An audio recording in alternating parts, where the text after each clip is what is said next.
Afurri kee almasii koo argamuu koof sababaadha. Safuu si'iif yaa gaarii kooti naafadha. Afurri kee almasii koo argamuu koof sababaadha. Safuu si'iif yaa gaarii kooti naafadha.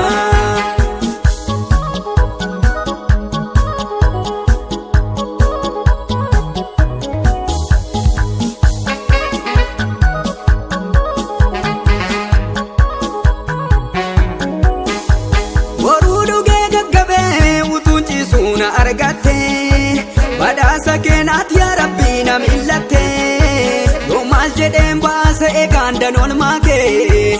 Guuteen jedhuun naan sagadaa fuudhu Yesuus galaata kee. Yoo maal jedheen baasa eegaan danoon maakee.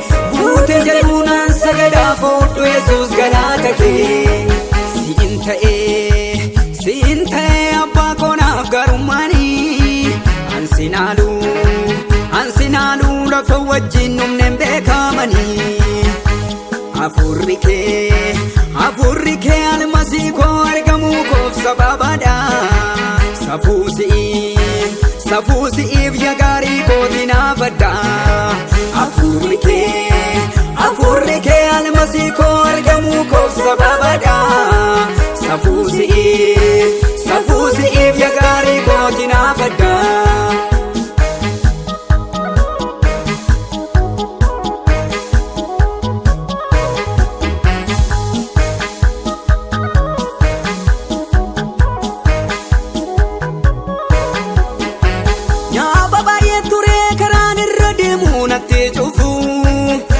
Nyaataman se'ee yommuu narra yaa'ee mallaku. Ajjeesaa kojjeestee dhuufte barbaacha koo tokkicha koo. Jiraata koo Yesuus atiifa kootii jirta kaa keessa koo. Ajjeesaa kojjeestee dhuufte barbaacha koo gaaddisa koo. Jiraata koo Yesuus atiifa kootii jirta kaa keessa koo. Siin ta'ee abbaa koonaaf garummaanii. Ansinaaluu lafa wajjin numneen beekamanii. Afurri kee almasii koo argamuu koof sababaadha. Safuu si'iif yaa gaarii kooti naafadha. Afurri kee almasii koo argamuu koof sababaadha. Safuu si'iif yaa gaarii kooti naafadha.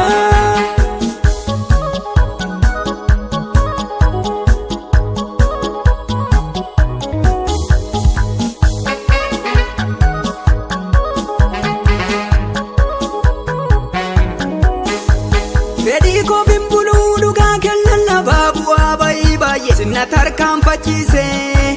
Waaqarraa mul'attee ibsaa koo ibsaa gaaraa ifu waati naa taasifnaan guyyoonni koo fayyee.